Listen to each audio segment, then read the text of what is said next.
민수기 34장 1절에서부터 12절의 말씀이 이와 같습니다. 오늘 본문에 우리가 글자로 된 성경의 말씀을 읽었는데요, 이 글자를 그림으로 표현하면 이래요. 우리 지도를 통해서 우리가 한번 살피기를 원합니다. 동서남북이 우리는 익숙한데 오늘 성경의 순서는 남쪽, 서쪽, 북쪽, 동쪽의 경계를 이야기합니다. 경계. 그래서 지도로 표현하면 이래요. 녹색 부분의 경계를 글자로 표현한 거예요. 그래서 남쪽의 경계는 이렇고 서쪽의 경계는 지중해 해안가가 경계가 될 것이고 북쪽의 경계와 동쪽의 경계가 이렇다.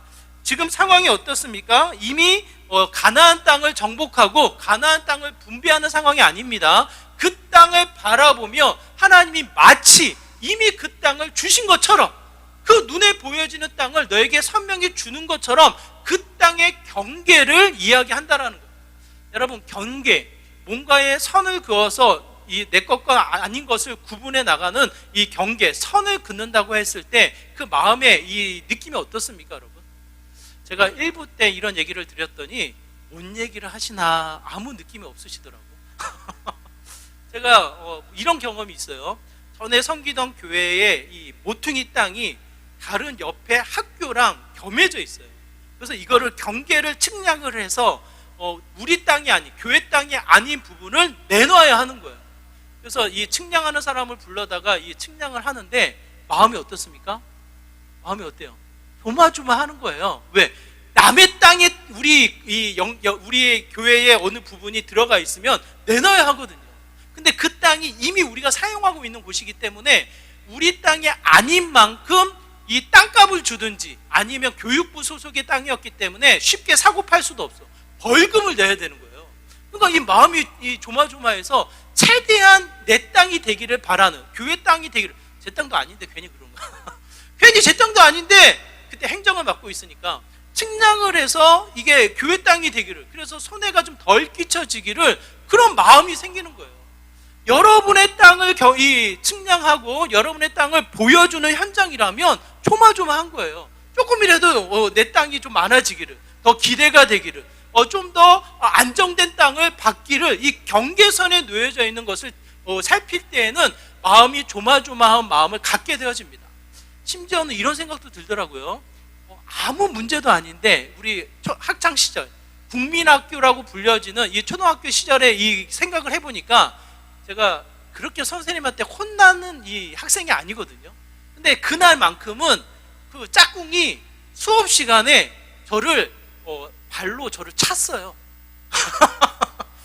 왜 찼나? 그래서 선생님이 무슨 일이냐고 해가지고 혼났거든요. 그 싸움의 이유는 이거예요. 책상에 선을 거놓고 넘어와가지고 얘가 열받아가지고 저를 친 거예요. 전 넘어간 기억이 없는데 저도 모르게 팔꿈치가 넘어간 거예요. 그러니까 이 여자애가 기분이 나빠가지고 저를 친 거예요. 친 거. 여러분, 이게 뭔 일이라고. 그 책상에 선 지가 거놓고 지가 거놓고, 요즘은 이제 책상도 따로 써가지고 뭐 선 긋는 일이 없는지 모르겠지만 예전에는 기분 나쁘면 선 거놓고 넘어오지 말라고 그랬잖아요. 아무 이유도 없는 그냥 선 하나 거놓고 넘어왔다고 해서 수업 시간에 저를 이 의자를 발로 쳐가지고 선생님한테 혼나는 일을 제가 겪었다니까요.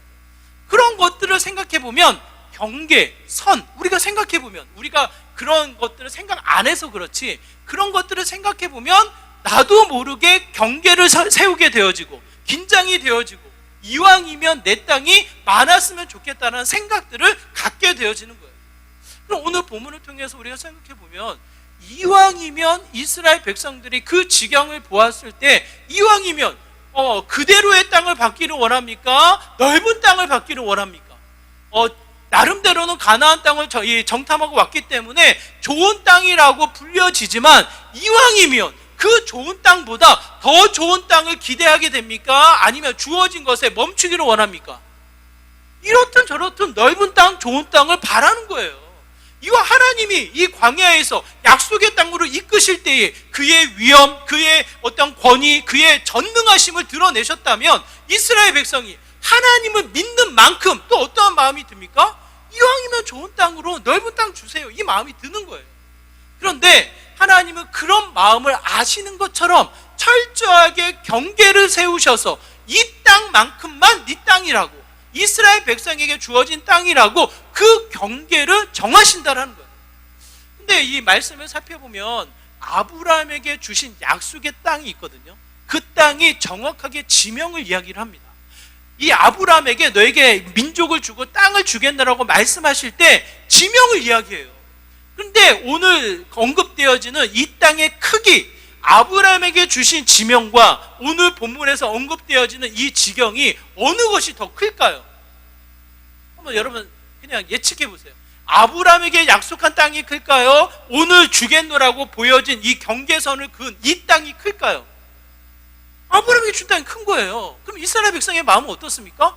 주시기로 한 땅을 주시지 왜 이렇게 좁은 땅, 약속한 땅을 주시지 왜 지금은 이 지경을 정하셔서 하나님의 위엄, 하나님의 전능하심이 있음에도 불구하고 지경을 이렇게 정하십니까? 이 마음이 들까요, 안 들까요? 우리의 마음이에요, 우리의 마음.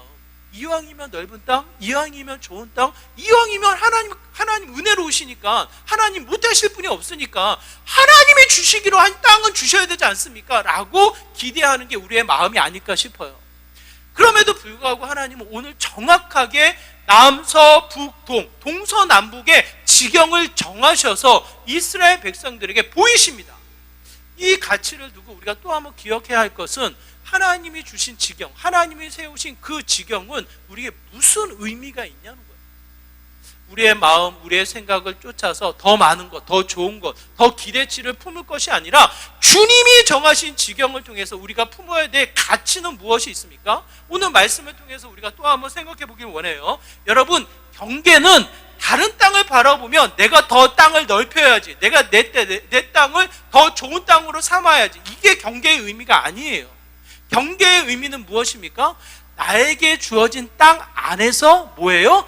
안정과 평안을 누린다는 거예요. 첫 번째, 하나님이 그 지경을 정하셨을 때에는 그 지경을 통해 우리에게 주시고자 하시는 약속이 뭡니까? 평안과 안정. 이제는 더 이상 떠돌이 생활이 아니라 주변에 눈치 볼 것이 아니라 세상의 위협 가운데 살아가는 것이 아니라 하나님의 나라 안에서 하나님이 다스리시고 하나님이 보살피시는 그 안정과 평안을 누리는 믿음의 형태가 된다는 거예요. 대표적인 예가 이렇습니다, 여러분. 중앙선이에요. 우리 운전할 때 중앙선이 어떠한 이 개념으로 우리에게 찾아옵니까? 중앙선을 넘어서 내가 빨리 가야지, 이런 개념이 있습니까, 여러분? 중앙선의 개념은 이 안에 머무르라는 거예요. 이 안에서 얼마든지 안전하게 가야 될 방향으로 목적지에 도달하도록 우리를 안전하게 지켜주는 선이 중앙선이에요. 중앙선. 우리가 이 1차선에서 좀 빨리 가기 위해서 세상을 눈치 보고 어떻게 하면 내가 목적지를 이 앞에 가는 사람보다 답답하게 쫓아가지 않고 빨리 갈까를 눈치 보며 중앙선을 침범해 가는 게 가치가 아니에요.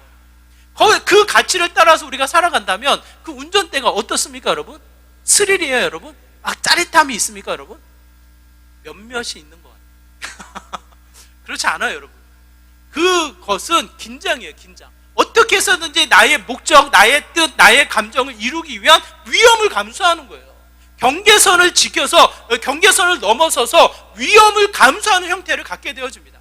여러분, 오늘날 약속의 선을 넘어서 불안한 요소가 얼마나 많습니까? 나라와 국민의 관계 속에 이 약속의 선이 있어요. 나라와 나라의 관계 속에서도 지켜야 될 선이 있어요. 가정에서도 부모와 자녀 관계에 있어서, 남편과 아내의 관계에 있어서도 지켜야 될 선이 있습니까, 없습니까? 근데 지금 우리가 살아가는 시대의 모습은 어때요? 상당히 그 선이 무너진 거예요. 그러다 보니까 우리에게 이 직면되어져 있는 시대, 미래, 우리에게 약속되어지는 이 시간들이 기대, 꿈을 꾸는 것보다는 불안한 거예요, 불안한 거. 왜 불안한가? 우리가 가만히 생각해 보면 지켜야 될 선이 상당히 무너져 있는 상태인 거예요. 지난주 금요일이 스승의 날입니다. 특히 우리 교회에 이 초등 교사님들이 계셔가지고 그 뉴스가 그냥 스쳐 지나가지 않더라고요. 이 문제 아이가 교실에서 나와서 이 상담실에서 이제 아이를 이 상담하고 있는 중인데 이 아이가 또 흥분한 거예요. 창문에서 뛰어내리겠다고 하니까 당연히 상담 선생님은 붙잡고 만류를 했겠죠. 그 사이에 이 아이가 흥분을 해서 선생님을 때리는, 폭행하는 일이 벌어지게 됩니다. 물론 이 교사 주일이니까, 스승의 날이니까 뭔가 이슈화돼서 또 하나의 어떠한 사건이 이슈화됐는지 모르겠지만 그 현장, 그 뉴스의 내용을 통해서 우리가 생각해 보는 것은 교사와 선생님과 학생, 교사와 학생의 관계의 선이 상당히 무너졌다라는 거예요. 그 학교와 가정의 관계도 이미 무너져서 신뢰가 형성되어 있지 않은 이 여러 가지 상황 속에 선생님들이 학생을 품고 학생들을 가르치기보다는 행정적인 일이 너무 많이 나타나니까 맨 처음에 선생님이라는 이 꿈과 기대감을 가지고 일을 시작했다가 점점 실망하는 일들이 많이 나타나게 된다라고 제가 듣게 되어져요. 왜 그런가? 왜 우리는 이 시대, 이 세상을 기대할 수 없는가? 우리가 생각해 보면 이미 세워진 수많은 질서, 수많은 선, 수많은 경계가 무너진 것을 우리가 보게 되어집니다.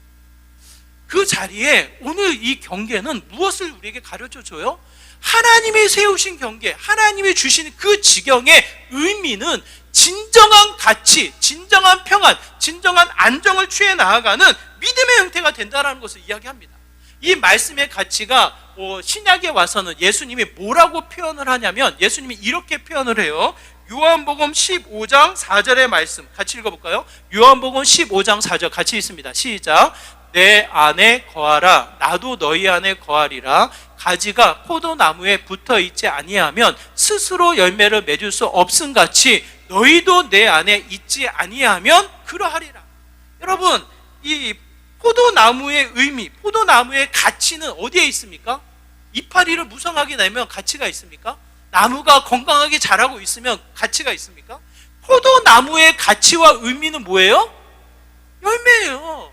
포도 열매를 맺어야 하는 거예요. 그 열매가 땅에 또 떨어져서 나무가 번성해야 되는 거예요.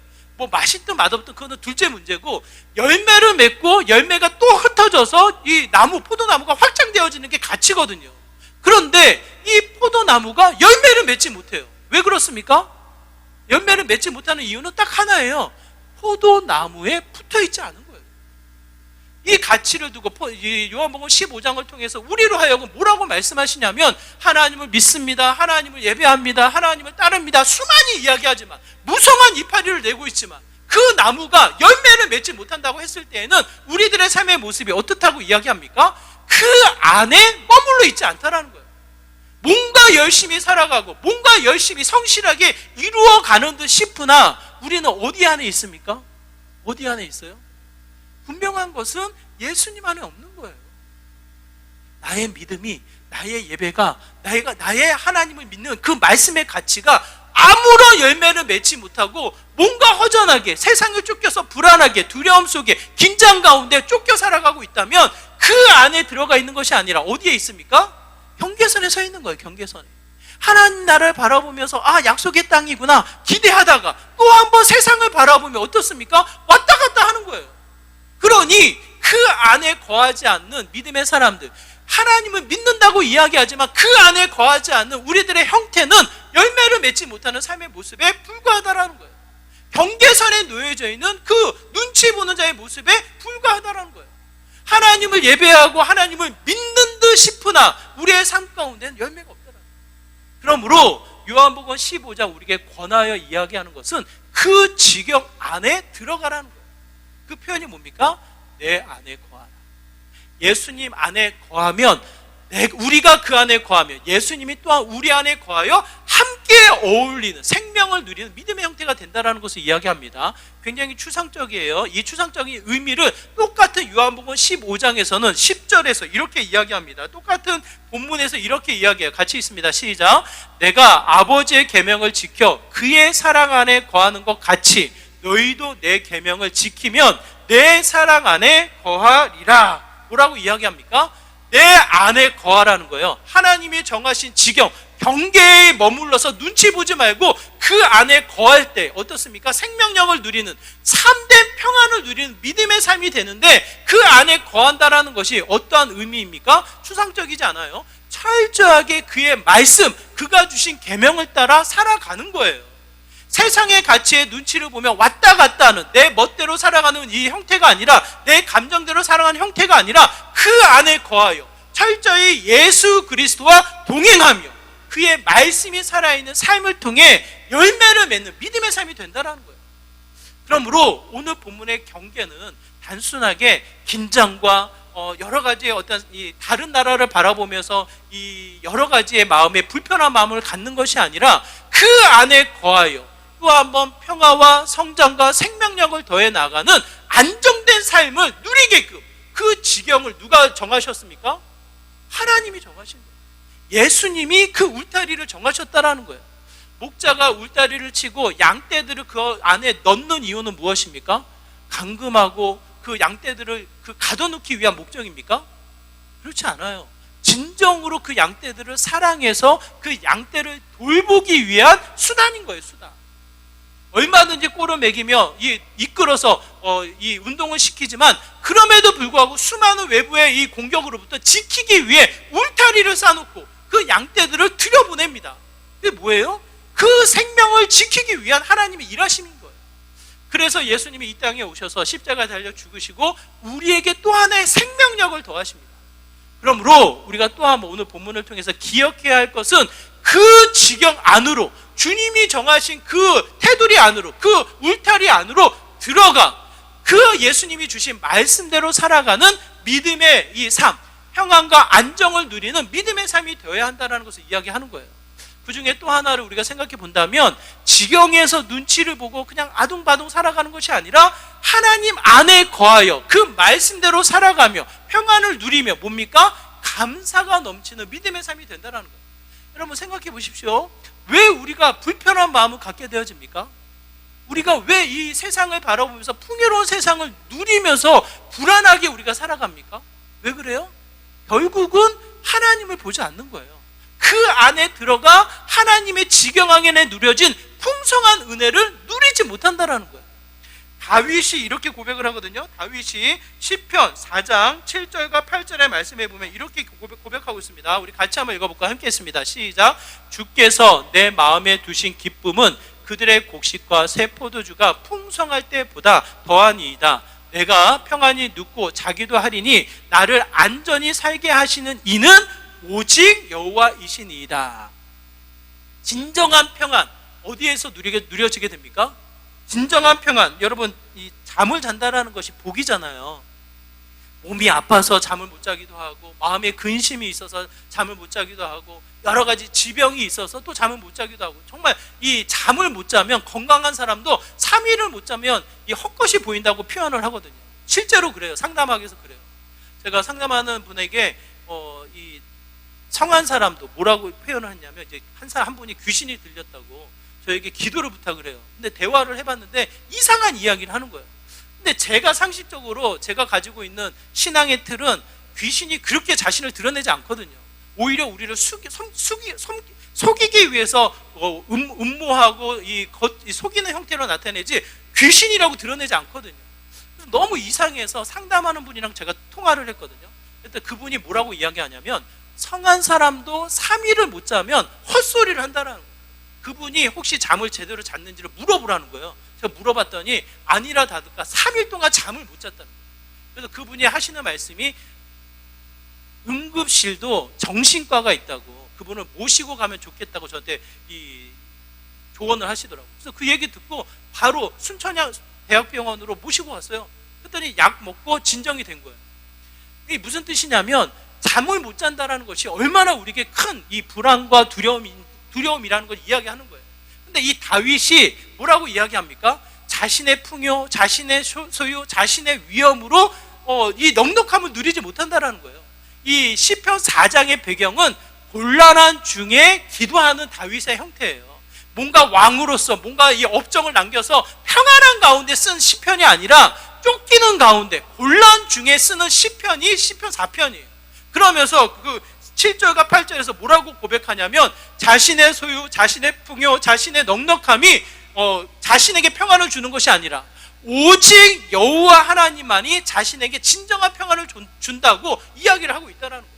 이 뜻을 통해서 우리가 다시 한번 생각해 본다면 하나님이 정하신 지경, 하나님이 우리에게 주신 믿음의 테두리 안에 들어와 그 안에 거할 때 진정한 감사, 진정한 평안을 누리는 믿음의 삶이 된다는 거예요. 반대로 우리가 왜 불안합니까? 우리가 왜 쫓겨 살아갑니까? 마치 뭔가 열심히 살아갔는데 순간순간 허무하게 느껴지는 이유는 무엇입니까, 여러분? 왜 그래요? 결국 거기에 우리의 시선은 하나님이 주신 지경, 하나님이 약속한 그 땅을 보지 않고 있는 거예요. 결국은 경계선에서 누구를 봅니까? 세상, 수많은 사람들, 수많이 들려오는 세상의 이야기가 끊임없이 우리를 병들게 한다는 거예요. 잠언서 14장 30절에 보면 뭐라고 기록되어져 있냐면, 시기는 뼈를 썩게 한다. 이 세상을 통해서 보여지고 듣게 하고 알게 하고 느껴지는 수많은 세상의 거리들이 어떻게 합니까? 시기하게 하고 질투하게 하여서 우리를 병들게 한다는 거예요. 뼈가 썩어진다는 거예요. 뼈가 썩어진다. 뼈를 깎는 고통, 여러분 그런 표현 들으셨죠? 뼈를 깎는 고통이 어떠한 고통보다 아픈 거예요. 출산하는 고통이 죽음 다음의 고통이라고 하거든요. 죽음 다음의 고통의 수치가 출산하는 고통이라고 이야기해요. 남자들은 그 고통을 모르는 거예요. 그리고 그 다음의 고통이 뼈를 깎는 고통이에요. 그만큼 이 뼈가 썩어 들어간다는 게 일상생활을 할 수 없는 불안과 두려움과 쫓김에 살아가는 형태를 이야기합니다. 그게 무엇으로 시작이 되어지냐면 시기와 질투예요.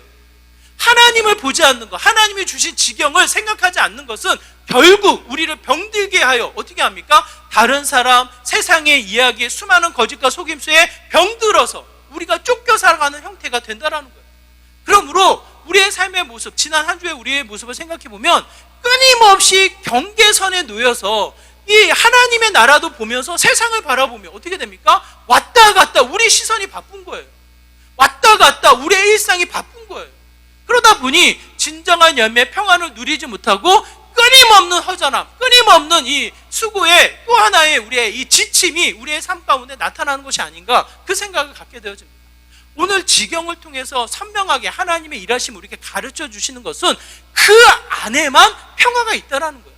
그 안에서 하나님의 지경, 하나님의 일하심을 주목할 때 뭡니까? 감사가 있다는 거예요. 감사. 풍성함이 있다는 거예요. 세상의 가치를 많이 누린다고 해서, 많이 가졌다고 해서 풍성한 게 아니라니까요, 여러분. 세상의 사람들이 만약에 많이 가졌다고, 많은 것을 누렸다고 풍성하다면 이 세상의 이 가장 행복한 사람들은 가장 많은 것을 가진 사람이게요, 여러분. 그렇지 않습니다. 공황장애 누가 많이 누립니까? 공황장애. 예? 나름대로는 세상의 기준으로 많은 것을 소유한 자, 많은 것을 가진 자, 높은 자리에 올라간 자가 불안할 때 공황장애를 갖는 거예요. 물론 이게 뭐 세상의 풍요로 공황장애를 갖는 사람들이 무조건 풍요롭다 이건 아니지만, 내가 누리고 있는 것이 언젠가 사라지겠구나, 이 불안감이 공황장애거든요. 그게 공황장애. 가짜의 두려움에 자신이 속는다라는 거예요. 진짜 죽을 것 같은 공포를 겪는 게 공황장애예요. 그 상태의 심리를 보면 결국은 내가 가지고 있는 것에 만족하지 못하고 두려움 속에 쌓여져가는 현대인들의 병이 공황장애예요. 공황장애. 그건 결국 뭐예요? 많이 가졌다고 해서, 많은 것을 누렸다고 해서 행복하지 않다라는 거예요. 진짜 우리의 평안, 진짜의 감사는 그 지경 안에 들어와 하나님을 주목할 때 누려지는 은혜인 것을 성경 우리에게 말씀하고 있습니다. 그러므로 우리가 또 한번 기억해야 할 것은, 우리의 가치가 이 여러 가지 형태로 누려지는 것이 아니라 나에게 주어진 지경, 믿음의 분량대로 분별하여 또 한번 감사하는 저와 여러분의 삶이 되어야 한다는 거예요. 로마서 3장에 이렇게 이야기합니다. 로마서 12장 3절 같이 한번 읽어볼까요? 로마서 12장 3절의 말씀 같이 있습니다. 시작.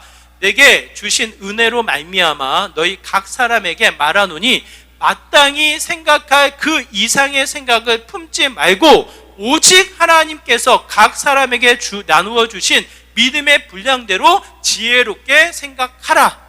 마땅히 생각할 영역이 있다라는 거예요. 내가 생각할 필요가 없는 이 영역이 있다라는 거예요.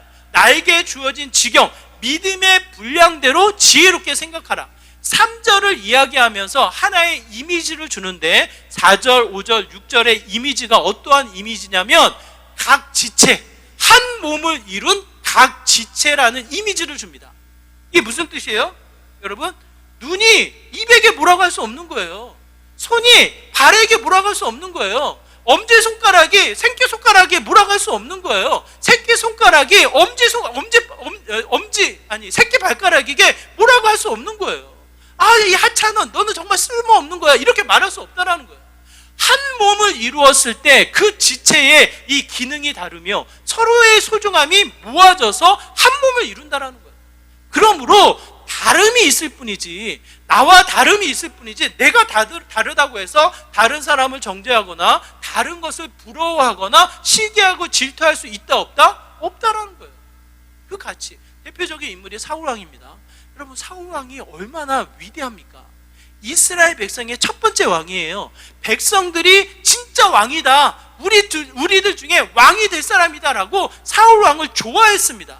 하나님이 이 모든 것을 인정하시고 사울이라는 자에게 기름을 부어 이스라엘의 첫 번째 왕으로 세웠습니다. 얼마나 영광스럽습니까? 그럼에도 불구하고 그 사울 왕이 자신의 지경 안에 머물러 하나님을 주목하는 것이 아니라 경계선에서 누구를 봅니까? 백성을 보는 거예요. 백성들을 보니까 누가 보여요? 다윗이 보이는 거예요. 그러다 보니 이 사울 왕이 시기하여 다윗을 죽이고자 하였더라. 마지막 그 순간 결국은 하나님의 영이 떠나는 일이 벌어지게 되었더라. 이게 무슨 뜻입니까? 병든 거예요, 병든. 그러므로 우리가 이 지경, 경계선을 우리가 또 한번 생각할 때 그 안에 거하여야 한다라는 거. 그 안에 거하여야 하지만 진정한 가치, 진정한 열매, 진정한 평안이 있다라는 거. 그러므로 그 안에 거하였을 때에 우리들의 모습은 뭡니까? 더 하나님을 주목해서 감사하는 풍성한 은혜를 누리게 된다라는 거예요.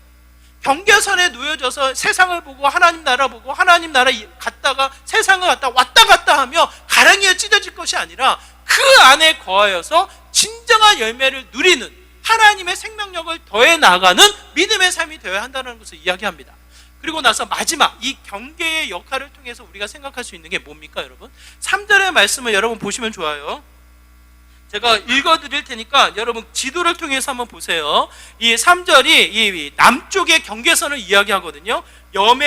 여매로부터 시작을 해서 어디를 거치냐면 3절의 말씀에 보니까 에돔 땅을 거쳐서 신 광야를 지나 어디로 이어지냐면 애굽 시내로 이어집니다. 애굽 시내를 거쳐서 이 바다로 이어진다, 이렇게 표현되어진 게 3절, 4절, 5절이거든요. 여매라는 이 사해라는 이 지형을 떠나서 에돔을 걸쳐 신 광야를 거쳐 애굽 시내를 지났더라. 이 지명을 통해서 우리가 생각할 수 있는 것. 여러분, 에돔이 어디입니까? 에돔이 에서의 이 시작점이에요. 에서의 후손들이 세운 나라거든요. 에서와 야곱을 비교한 이 창세기 본문을 우리가 이미 살펴봤습니다. 에서를 통해서 에돔이 지어졌을 때 야곱의 민족보다 발전했습니까? 후퇴했습니까? 훨씬 더 발전을 했어요. 거기에 어떠한 표현이 있냐면 이스라엘의 왕이 없을 때에 에돔 땅에는 왕을 세웠다예요. 이게 무슨 뜻이냐면 정치, 경제, 사회의 발전을 이룬 도시예요, 에돔 땅이. 그리고 거기에 경계가 되는 신광야는 어떠한 지형이냐면 소돔과 고모라예요. 소돔과 고모라가 어떤 지형입니까? 아브라함의 조카 롯이 봤을 때에 살기 좋은 곳이에요? 살기 어려운 곳이에요? 조카 롯이 봤을 때는 괜찮은 도시인 거예요. 살기 좋은, 세상의 기준으로 봤을 때는 화려한 도시인 거예요. 그러다 보니까 조카 롯이 그 지형을 가게 되는 거예요. 거기에 이어지는 애굽 시내가 어떠한 곳이냐면 애굽은 한참 밑에, 출애굽한 애굽 땅은 한참 밑이고 거기에 라헬강이 흐르는데 거기에 영향권 안에 놓여져 있던 땅이 애굽 시내라는 곳이에요. 그러니까 애굽 땅은 아니지만 그럼에도 불구하고 그 당시에 이 영향력을 생각했을 때 애굽이 다스리는 나라처럼 애굽 시내라고 불려져도 전혀 상관이 없을 정도로 애굽의 영향력 안에 놓여져 있는 그 지역이라고 불려지는 곳이 애굽 시내를 지난다는 뜻이에요. 그러면 여러분 한번 생각해 보십시오. 애굽의 영향권 안에 소돔과 고모라로 불려졌던 신광야, 정치사회 발전을 이루었던 에돔의 경지를 지난다면 여러분 무슨 생각이 듭니까, 여러분? 이제 막 나라를 세우는 이스라엘 백성이 그 땅이 보여요, 안 보여요? 좋게 보여요, 나쁘게 보여요? 이렇든 저렇든 이 화려함이 눈의 시선을 끕니까, 안 끕니까? 여러분은 신실해서 전혀 그런 게 없군요. 이 율량동을 지나다 보면 율량동이 얼마나 화려합니까, 밤에. 그렇죠? 온갖 먹거리가 거기에 다 있어요. 그렇죠? 안 그래요? 저만 그러네. 거기가 화려해서 시선을 끌어요. 거기를 즐긴다가 아니라 시선을 끈다고요. 그래서 저녁에 늦게 밥을 먹거나 뭔가 좀 이게 이 식사의 거리를 찾으면 거기에 문이 열려 있으니까 어쩔 수 없이 거기에 가게끔 되어 있어요. 왜? 다른 곳은 일찍 문을 닫으니까, 8시면 문을 닫으니까. 그래서 뭔가 생각하다 보면 그쪽으로 갈 수밖에 없는 상황이 돼버리거든요. 그러다 보면 세상을 접하고 화려함을 느끼고 또 맛을 보면서 조금씩 우리가 무너져가는 형태를 갖게 되어져요. 왜? 세상이 우리에게 찾아오거든요. 세상의 문화가 우리에 스며들어오면서 자연스럽게 뭡니까? 나쁘지 않은데 이걸 잘 활용하면 좋겠는데 세속화되어지는 일들이 나타나게 됩니다. 이 경계와 지경은 무슨 뜻이냐면 그 세상의 이 유혹 속에, 세상의 수많은 거리에 세속화되기 전에 뭡니까? 경계를 서서 구별하는 거예요. 구별. 세상에 이 융화되어져서 세상과 구별됨 없이 세상 사람들이나 믿는 사람이나 똑같이 살아가는 것이 아니라 그럼에도 불구하고 하나님의 믿음의 지경 안에 거하여 평안과 풍성함을 누리는 삶의 모습처럼 뭡니까? 하나님의 구별됨이 드러나는 믿음의 삶이 됩니까? 안 됩니까? 안 돼요, 여러분. 우리 청년부에 기정 형제가 있어요. 기정 형제가 오늘 못 왔는데 이번 주에 김포에 특수 본인이 발령받은 부대로 가요. 그래서 오늘 가요, 오늘. 그래서 오늘 교회 못 온다고 어제 와서 인사하고 갔거든요. 그러면서 지난주에 이 훈련한 이야기를 하는데 자기가 정말 군인이 되는 게 맞는지 안 맞는지를 엄청 고민했대요. 왜 그런 고민을 했냐? 제가 깜짝 놀라가지고. 그랬더니 그 친구가 하는 말이 정말 훈련이 힘들었대요. 무슨 훈련을 했는데 물어봤더니 그 친구 이번 한 주 동안 했던 훈련이 무박 3일 동안 생존 훈련을 한 거예요. 생존 훈련. 그러니까 잠 안 자고 산을 돌아다니면서 먹고 자고를 주어진 식량으로 견뎌야 되는 거예요. 견뎌야 되는 거예요. 그래서 3일 동안 그런 훈련을 하면서 자신이 진짜 군인이 맞는지 안 맞는지를 정말 고민했다고 이야기하더라고요. 그래서 그래도 잘 끝냈으니까 축하한다 이제 격려를 했거든요. 그러면서 그 친구가 하는 말이 뭐냐면 3일 동안 잠을 안 자고, 물론 이렇게 돌아가면서 잔다라는 표현보다는 존다라는 표현이 맞죠. 졸면서 경비를 쓰는데 자기랑 짝꿍이 친구랑 3일 내내 이야기를 했다는 거예요. 그러면서 한 얘기가 뭐냐고 물어봤더니 그 친구는 교회를 그렇게 싫어하는 친구예요. 그래서 교회를 비난하고 교회 다니는 친구들에게 욕하고 교회에 대해서 계속해서 정죄하고 뭔가 그런 얘기를 했던 친구라는 거예요.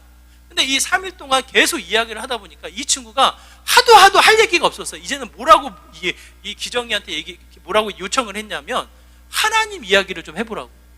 성경에서 이야기하고 있는 예수님의 이야기를 재미있게 좀 해보라고 그 얘기를 했다라는 거예요. 그러면서 기정이가 뭐라고 이야기했냐면 자기가 전도는, 교회 가보라고 전도는 하지 못했지만 자기가 아는 만큼 성경에 있는 하나님 이야기, 예수님의 이야기를 해줬다고 저한테 이야기를 하더라고요. 그래서 제가 그 이야기를 듣자마자 제가 이렇게 이야기를 했어요. 만약 네가 교회 다닌다고 이야기는 했지만 그 친구가 욕하는 교회, 그 친구가 믿지 못하는 이 믿는 사람들에 대한 이 정죄하는 그 마음과도 같이 비춰졌다면 그런 질문 안 했을 거라고. 뭔가 너는 다르게 느껴졌으니까 네가 믿는 하나님, 네가 믿고 있는 예수님에 대해서 물어보게 된 거라고. 교회 가라는 말 하지 않았어도 그 자체가 전도라고 제가 이야기를 했어요. 여러분 공감되십니까? 하나님에 대한 이야기가 쉽게 나올 수 있는 것은 질문을 받는다는 뜻은 뭐예요? 뭔가 다르다라는 거예요. 만약 그 친구가 욕하고 믿지 못하는 이 교회의 모습이 똑같이 기정 형제에게 있었더라면 그 친구가 하나님에 대한 이야기를 물어봤겠냐고요. 듣나 안 듣나 똑같은데, 똑같이 욕하고 똑같이 믿지 못할 내용인데 그 이야기를 물어봤겠냐고요. 그래도 그 시간에 그 하나님에 대한 질문을 하고 예수님에 대한 이야기를 듣겠노라고 질문을 했다라는 것은 뭔가 다름을 느껴서 질문을 하게 됐다라는 거예요. 이게 뭡니까 여러분?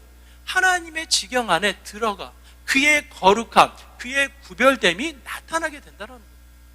여러분의 가정, 여러분의 직장, 여러분의 모든 삶의 현장에 믿음의 지경, 믿음의 분량대로 우리의 삶 가운데 경계가 있습니까? 없습니까?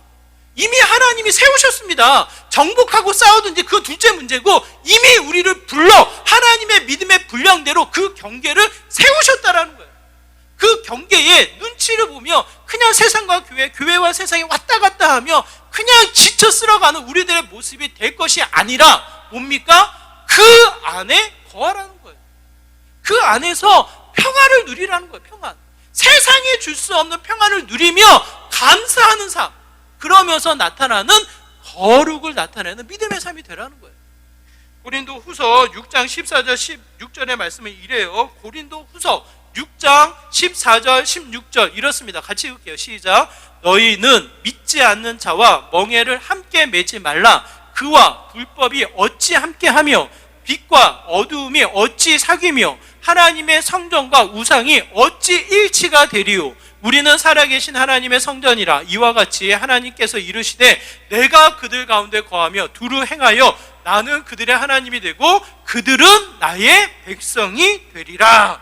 여러분, 밤과 어두움이 가치가 있어요. 의미가 달라요. 밤은 밤대로, 낮은 낮대로 의미가 있어요. 그 좋은 의미를 좋다고 해서 밤과 낮을 같이 품을 수 있습니까, 여러분? 그 두 가지를 내가 같이 소유할 수 있습니까? 의와 불법을 같이 우리가 취할 수 있습니까? 하나님을 믿는 믿음과 세상의 우상들을 같이 취할 수 있습니까, 여러분? 경계에 서서 같이 취하고 있는 어리석은 자의 모습이 우리들의 모습일 수 있다는 거예요. 거기에 무슨 평안이 있으며 무슨 감사가 있으며 무슨 생명력이 더할 수 있겠냐고요. 성경은 우리에게 그 경계, 그 지경을 우리에게 말씀하십니다. 이미 하나님이 믿음의 분량대로 경계를 세우셨어요. 그냥 세상의 것들에 마음 빼앗겨서 생각하지 말아야 할 것들은 생각할 필요가 없습니다. 그 안에 거하여 하나님의 평안을 누리며 진정한 감사를 또 한번 취하며 어떻게 합니까? 거룩함이 드러나는 거예요. 하나님에 대한 믿음이 구별됨으로, 세상과 뭔가 다르다라는 구별됨으로 빛을 발하게 된다는 거예요. 저는 저와 여러분이 그와 같은 삶을 살아가는 믿음의 삶이 되기를 다시 한번 부탁을 드려요. 경계선에서 그냥 바둥바둥 그냥 여기저기 눈치 보고 긴장하며 살아가지 마시고, 그 경계는 그냥 하나님이 정하신 거예요. 하나님이 가장 좋은 경계를 정하셨다 생각하시고 그 안에 거하여 어떻게 합니까?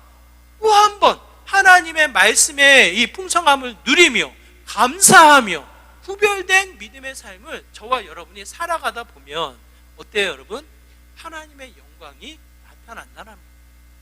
여러분, 우리의 삶의 가정, 우리의 일상, 여러분의 삶의 형태들, 여러분 믿음의 분량대로 세워진 그 경계를 살피시기를 바랍니다.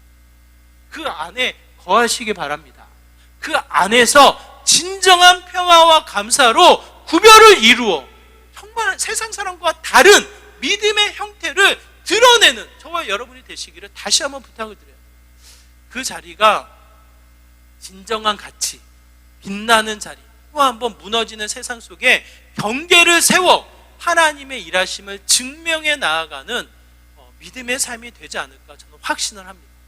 여러분, 망설이지 마시고 그 안에 거하셔서 또 한번 감사와 구별됨으로 하나님의 영광을 취하시고 하나님의 선한 가치를 누려 나아가는 저와 여러분의 믿음의 복된 삶 되시기를 주님의 이름으로 축원합니다. 우리 말씀을 기억하시면서 함께 기도하기 원해요. 하나님, 나의 믿음의 분량대로 그 지경 안에 거하기를 원합니다. 다시 한번 말씀의 풍성함으로 감사가 넘침으로 세상과 구별됨으로 그 지경을 누리게 하여 주시고 하나님 나라, 하나님의 영광, 주님의 일하심이 선포되어지는 믿음의 귀한 삶이 되게 하여 주옵소서라고 이와 같은 마음으로 함께 기도하며 나오도록 하겠습니다. 기도합니다. 하나님 아버지, 이 시간 한절한 마음으로 기도합니다. 우리의 일상이, 우리의 가정이, 우리의 삶의 현장이 이제는 경계선에 머물러서 긴장하며 갈등하며 두려워할 것이 아니라 주님의 품 안에 거하여 믿음의 분량대로 주님의 감사가, 주님의 평안이 임하여 나아가는 믿음의 삶이 되기를 소망합니다. 세상과 구별되어져서